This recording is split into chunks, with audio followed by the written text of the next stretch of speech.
ተፈጥሮ አብዝቶ ያዳላላት የአስደናቂ መልክዓ ምድር ባለቤት የአስገራሚ የመስህብ ስፍራዎች መገኛ ናት ኢትዮጵያ። በማዕከላዊ ኢትዮጵያ ክልል ስልጤ ዞን የሚገኘውና በተለየ ገጽታው የሚታወቀው የሐረ ሸይጣን ሐይቅ ከጸጋዎቿ መካከል ነው። ሐይቁ በተፈጥሯዊና ታሪካዊ ይዘቱ አግራሞትን ይፈጥራል። ዙሪያውን ሐይቁ የተቀመጠበት ቦታ 42 ሄክታር መሬት ላይ ነው የተቀመጠው። አንዴ ለመዞር 1 ሰዓት ይፈጃል። ዙሪያውን ዞሮ ለመምጣት 1 ሰዓት ይፈጃል በእግር።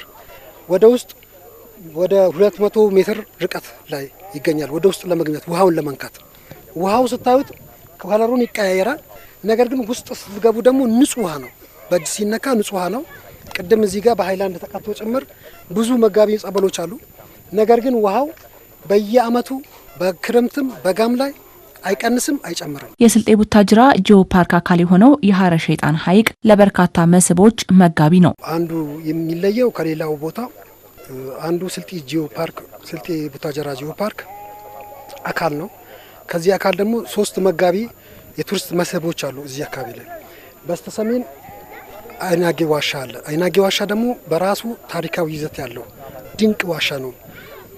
መግቢያ ያለው መውጫው የቱ ጋር መሆኑን ጭምር ማያስታውቅ ስምጥነቱ ጭምር ማይታይ በጣም የተፈጥሮ መስህብ ቦታ ነው ያለው።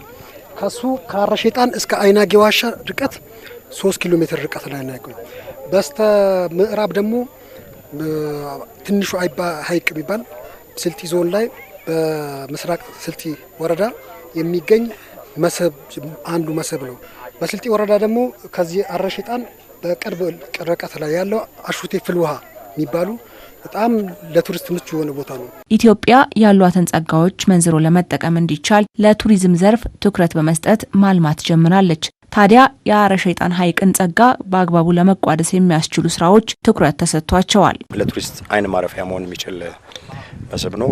እንደሚታወቀውም ከመዳረሻ አንጻር ከከተማ አስተዳደሩ በቅርብ ርቀት የሚገኝ ሆኖ ሳለ በርካታ ቱሪስቶች ሳይጎበኙት የቀረ መስህብ ነው። ይሄን ደግሞ በተሻለ መልኩ ለማስተዋወቅ ክልላችን የጀመራቸው በርካታ ስራዎች አሉ። መዳረሻም የሎጅ ዲዛይን ስራዎች የቱሪስት ማረፊያ መሆን በሚችልበት ደረጃ ላይ ማደስን ታሳቢ ያደረጉ ስራዎችን እየሰራ ነው የምንገኘው። በተለይ ቱሪዝሙን ለማልማትና ለመጠቀም መሰረተ ልማት ሚናው የጎላ ነው። በመሆኑም ወደ ሐይቁ የሚያደርስ መንገድና ጎብኚዎች ቆይታቸውን እንዲያራዝሙ የሚያደርጉ ስራዎች ተጀምረዋል። ከፌዴራል ከአዲስ አበባ ወደ ሆሳና ወላይታ የሚሄድ መንገድ ኦልሞስት እየተሰራ ነው ያለው፣ ተጀምሯል። እስከ ቡታጅራ ቀጣዩ የሆሳና በጨረታ ሂደት ነው ያለው።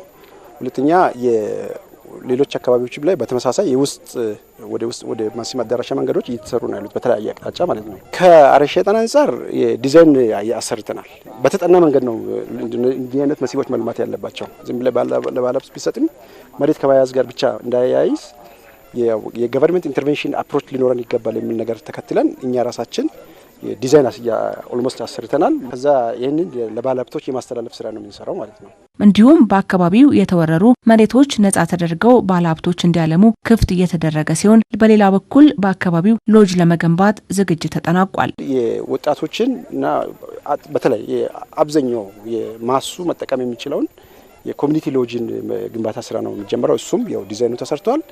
ሲር ሙሉ በሙሉ ወደ ተግባር እንገባለን። ምናልባት በ6 ወር ውስጥ እንጨርሳለን ብለን እናስባለን። ሐረ ሸይጣን ሐይቅ ያለውን አቅም ለመጠቀም ከግል ሴክተሮች ብሎም ከክልሉ ጋር በመስራት ውስንነቶችን እየቀረፉ የሚሄዱ ስራ የቱሪዝም ሚኒስቴር ጀምሯል። ይህ ሐይቅ ለየት የሚያደርገው ከተፈጥሮነቱ ባሻገር በቅርቡ ቱሪዝም ሚኒስቴር እንደ ኢኒሺቲቭ የጀመረው የዚህ የጂኦ ፓርክ የጂኦ ቱሪዝምን ከማንሳት አንዱ በዓለም ላይ ሊመዘገብ ከሚችሉ ቦታዎች ነው። ስለዚህ ትልቅ ፖቴንሻል እንዳለው አይተናል። እነዛም ፖቴንሻሎች ግን በጋራ ማልማት ይፈልጋል።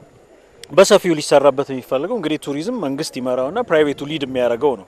ስለዚህ የቱሪዝም ኢንቨስትመንቱን በማነቃቃት ውስጥም ሰፊ ስራዎች እንደሚጠብቀን ያየ ነው። ከክልል መንግስታት ጋር የምናወራቸው ሰፊ ስራዎች እንደዚህ ነው። ምን አይነት ለኢንቨስትመንት የተዘጋጁ ኮሪደሮች አሉ፣ ምን አይነት ኢንሴንቲቮች አሉ፣ እንዴት አድርገን ፕሮሞት እናድርግ የሚሉትን ነገሮች በጋራ እየተወያየን መፍትሄ እየሰጠንበት እንሄዳለን። የሐረ ሸይጣን ሐይቅ በማዕከላዊ ኢትዮጵያ ክልል በስልጤ ዞን በቅበት ከተማ አስተዳደር ከቡታጅራ በ8 ኪሎ ሜትር ርቀት ከቅበት ወረዳ አስተዳደር ደግሞ በ3 ኪሎ ሜትር ርቀት ላይ ይገኛል።